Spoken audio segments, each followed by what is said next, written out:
Are you sometimes surprised by a quiet feeling of discontent? A sense that something is missing? Even though you've lived a full life, raised a family, or built a career, you've earned your golden years, a time for peace and joy. Yet for many, a subtle shadow falls, dimming the very brightness they deserve.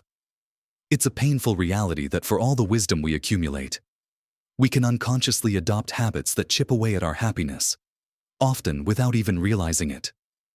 These aren't grand, dramatic failures, but rather quiet, creeping patterns that can slowly, almost imperceptibly, erode the vibrant joy that should be abundant in this stage of life.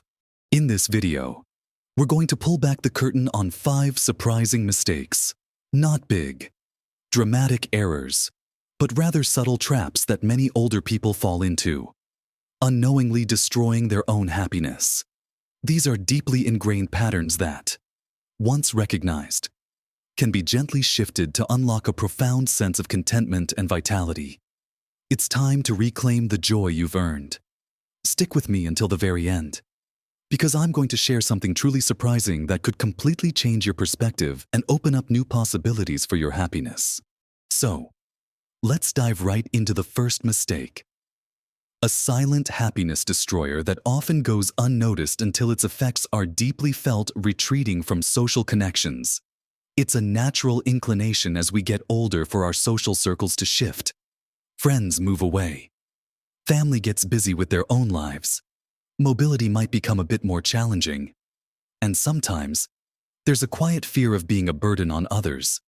This can lead to a gradual, almost imperceptible shift from actively engaging with the world to becoming a passive observer.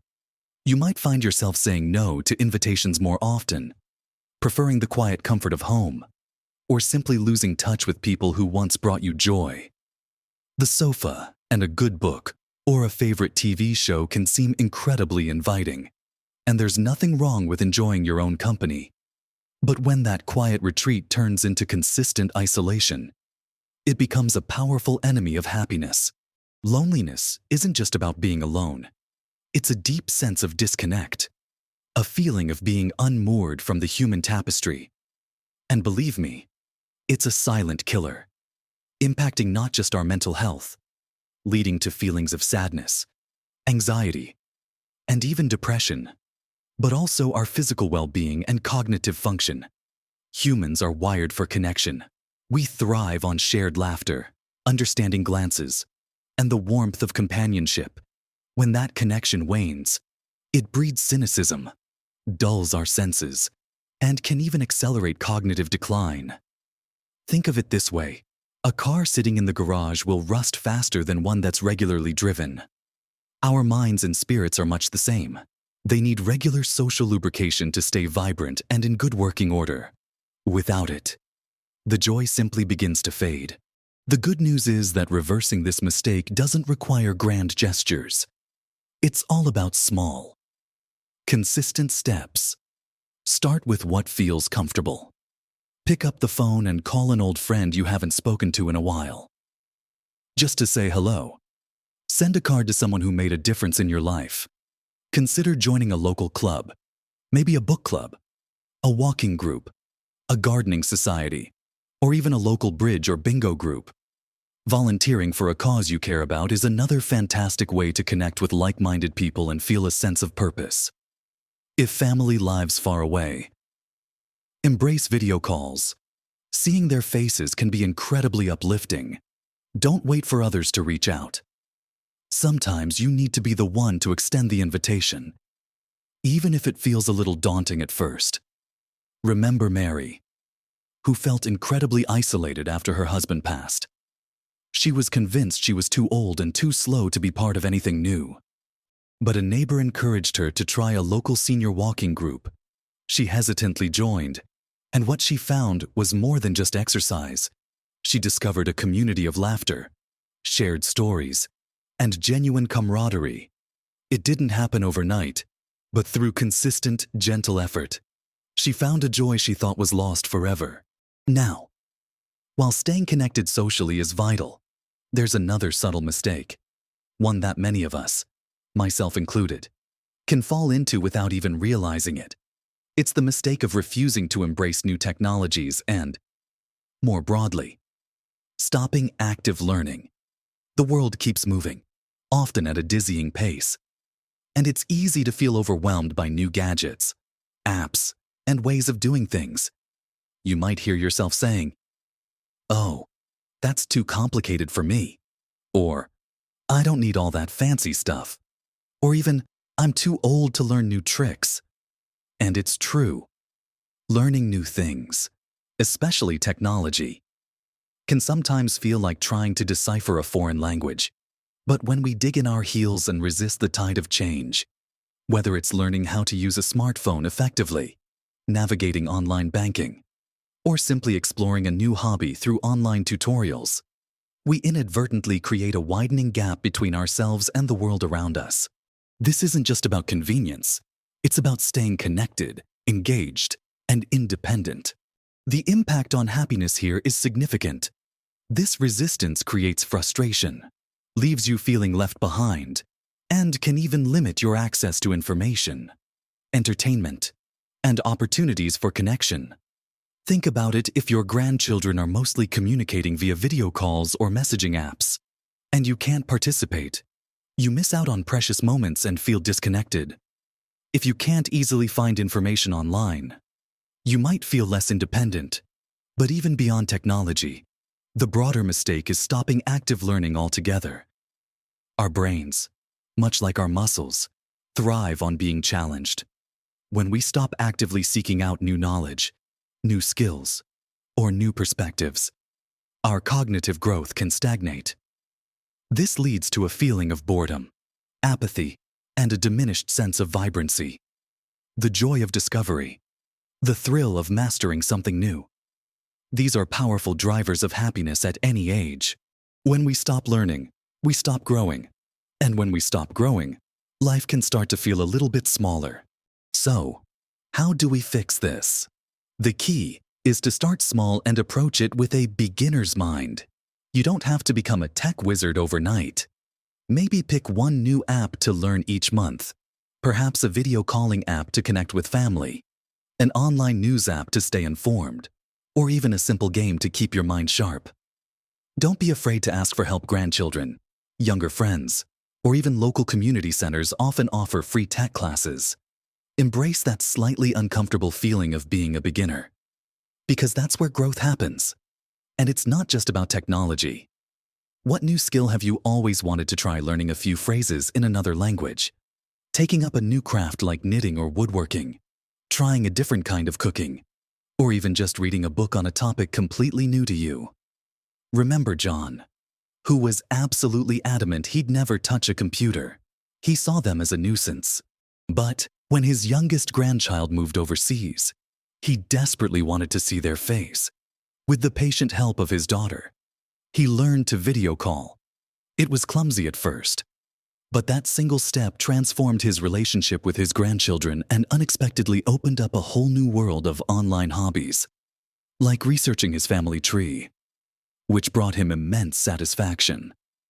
These first two mistakes, retreating socially and resisting new ways of thinking and doing, are powerful happiness destroyers. But there's more. Let's talk about something incredibly fundamental to our daily well-being that often gets overlooked. And it's right there, within our own bodies.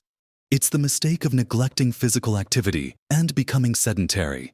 As we age, it's common to hear things like, "I'm old, I should rest," or "I don't want to hurt myself." This can lead to a gradual decrease in daily movement, a preference for convenience, and a general slowing down. We might spend more time sitting, relying on others for tasks we once did ourselves, or simply avoiding anything that feels like exertion. The couch becomes a comfortable trap, and before we know it, what started as a sensible precaution against overdoing it becomes a lifestyle of inactivity. And this, my friends, is a truly significant mistake when it comes to our happiness. The impact of a sedentary lifestyle is absolutely enormous. It leads to a cascade of negative effects: energy depletion, persistent aches and pains, stiffness in our joints, poor sleep quality, unwanted weight gain, and a significantly increased risk of chronic diseases. But beyond the purely physical, a lack of movement profoundly impacts our mood and overall happiness. When your body hurts, when you feel sluggish, or when you're simply too tired to engage in the activities you once loved, your joy inevitably wanes. Movement is medicine for the mind. It releases endorphins, those wonderful feel-good chemicals, improves circulation to the brain, and helps manage stress. When we're physically active, even moderately, we feel more vital, more capable, and genuinely happier. Our capacity to enjoy life is directly tied to our physical well-being. The actionable steps here are simple, yet powerful, and they don't require you to become an athlete. The key is consistency and finding something you enjoy. Start incredibly small if you need to. A 10-minute walk around the block each day is a fantastic beginning. Can you do chair exercises while watching your favorite TV show? Stretch gently for a few minutes in the morning? Put on some music and dance in your living room. Even gardening, light housework, or parking a little further away from the shop entrance can add up. The goal isn't intensity, it's consistency. Listen to your body, and if you have any concerns, always chat with your doctor before starting a new routine. Find an activity that brings you joy. Maybe it's swimming, cycling on a gentle path, or simply walking with a friend. Remember Susan, who found herself constantly aching and her mood persistently low. She felt stuck. A friend suggested trying gentle water aerobics. She was skeptical, but she gave it a try twice a week. Within a few months, she was astounded. Her joints ached less, her energy levels soared, and her outlook on life became noticeably brighter. She realized that movement wasn't just about staying healthy. It was about reclaiming her vitality and her happiness. It's clear that our physical state deeply impacts our happiness, but equally powerful are the unseen burdens we carry in our minds, especially when we dwell on things that are long past. This brings us to our fourth mistake: living in the past and holding on to grudges. It's easy to get caught in a loop, replaying old hurts, past mistakes, what-ifs, and moments of regret. We might idealize the good old days to such an extent that the present always seems to fall short. Or perhaps, more painfully, we hold on to anger and bitterness towards others who may have wronged us, or even towards ourselves for perceived failures. This mental habit is like carrying a heavy backpack full of jagged rocks everywhere you go. It drains your energy, fuels a constant stream of negative emotions like anger, sadness, and resentment, and prevents new, positive experiences from truly taking root in your heart. Happiness lives in the present moment. If your mind is constantly replaying the past, if you're stuck in a cycle of what was or what should have been, you simply miss out on the beauty and joy of today. It blocks forgiveness, not just for others, but for yourself, and creates a barrier to true peace. When you are consumed by the past, your future becomes a reflection of that past, rather than a canvas for new, brighter experiences. This constant mental rumination can truly poison your daily well-being. So, how do we lighten this load? The first step is awareness. Notice when your mind drifts back to those old hurts or regrets. Gently, without judgment, bring yourself back to the present moment. Practice mindfulness. Focus on your breath, the sights and sounds around you, the taste of your food. Journaling can be an incredibly powerful tool. Write down those old feelings, acknowledge them, and then consciously decide to let them go. Forgiveness isn't about condoning what happened. It's about freeing yourself from the emotional prison you've built around it. It's a gift you give to yourself. Reframe past experiences not as failures, but as invaluable learning opportunities that made you the wise person you are today. Most importantly, consciously focus on gratitude for what is good and beautiful in your life right now. Even small things, the warmth of your coffee, A sunny day, a kind word from a friend, can shift your perspective. Robert spent years consumed by bitterness over a perceived injustice at his job decades ago. It ate away at him, making him cynical and difficult to be around. He finally decided he was tired of feeling that way. He started a daily gratitude practice, focusing on 3 things he was thankful for each morning, and consciously chose to recall positive memories from his life. The shift was profound. He felt lighter, more content, and more open to connection than he had in years. We've covered how important it is to connect with others, embrace new things, stay active, and let go of the past. But there's one final, crucial mistake that often goes unnoticed. A mistake that can leave us feeling adrift and purposeless, quietly draining our happiness. This brings us to the 5th, and often most insidious mistake, losing your sense of purpose and not setting new goals. For many, the rhythm of life changes dramatically in later years. Careers end. Children have moved on to build their own lives. And the daily demands that once structured our days simply aren't there anymore. It's easy to fall into the belief that with these major life roles concluding, there's nothing left to strive for, nothing truly meaningful to do. We might find ourselves simply filling time, rather than investing it, drifting aimlessly through our days, convinced that goals are only for younger people who are still building their lives. However, this lack of purpose leads to a profound sense of emptiness, boredom, apathy, and can even contribute to feelings of depression. Humans, at every age, thrive on meaning and contribution. We need something to look forward to, something to work towards, even if it's a small personal achievement. Without a goal, even a tiny one, life can feel stagnant and meaningless.